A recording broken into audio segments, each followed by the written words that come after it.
This channel does not promote any violent, harmful, or illegal activities. All content provided by this channel is meant for an educational purpose only. Murshidabad থেকে ধৃত দুই জঙ্গি, তাদের মধ্যে মোহাম্মদ আব্বাস আলী একটি মাদ্রাসা চালাতো বলে জানিয়েছে পুলিশ। আর এই নিয়ে শুরু হয়েছে বিভিন্নমূলক মন্তব্য। মুর্শিদাবাদে সরকারি যেসব মাদ্রাসা রয়েছে তাদের শিক্ষকরা জানাচ্ছেন এই রকম মন্তব্যে মানুষের মধ্যে বিভ্রান্তি ছড়ায়।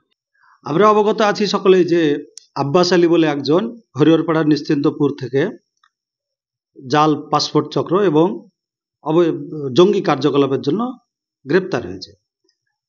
কিন্তু দেখুন, সেগুলো হচ্ছে খারিজি মাদ্রাসা, বেসরকারি মাদ্রাসা। আর যেগুলো নন গভর্নমেন্ট এডেড অর্থাৎ বেসরকারি সাহায্যপ্রাপ্ত মাদ্রাসা, যেখানে আমি নিজেও একজন চাকরি করি, সেই মাদ্রাসায় কিন্তু এইসব জঙ্গি কার্যকলাপ বা ইত্যাদি কিছু হয় না। অন্তত আমি যতদিন ধরে চাকরি করছি, আমি মুর্শিদাবাদের প্রায় প্রত্যেকটা মাদ্রাসায় গিয়েছি, কারণ আমি নিজে একজন ডিএলএসির মেম্বার আছি, হেড এক্সামিনার আছি। তো আমি দায়িত্ব নিয়ে বলতে পারি যে কোনো মাদ্রাসাতে এরকম জঙ্গি কার্যকলাপ বা অবৈধ কোনো কাজকর্মে ছাত্রছাত্রী বা শিক্ষক মহাশয় কেউ লিপ্ত নয়, এটা আমি দায়িত্ব নিয়ে বলতে পারি।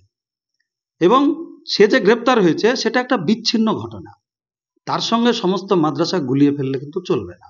আমাদের মাদ্রাসা পুরোপুরি সরকার নিয়ন্ত্রণ করে, আমাদের স্যালারি সব গভর্নমেন্ট দেয়।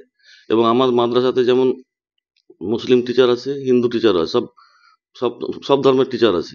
এবং সত্যি কথা কি, আমার মাদ্রাসায় 90% বাচ্চা যারা পড়াশোনা করে সবাই অমুসলিম, ঠিক আছে। তো মাদ্রাসায় জঙ্গি তৈরি হয় বা এই ধরনের কথাটা কতটা যুক্তিযুক্ত বলতে পারবো না। তবে হরিহরপাড়ায় যিনি ধরা পড়েছেন, কি নাম বলছেন, আব্বাস আলী, ও যে মাদ্রাসা চালায় ওটা কি ধরনের মাদ্রাসা সেটা তো আমার জানা নেই। তবে আমরা যে মাদ্রাসা, আমাদের যে পশ্চিমবঙ্গ মাদ্রাসা এডুকেশনের সিস্টেমের মধ্যে যে মাদ্রাসাগুলো, সেগুলো পুরোপুরি স্কুল বোর্ড এবং মাদ্রাসা বোর্ডে একই সিলেবাসে পড়াশোনা হয়।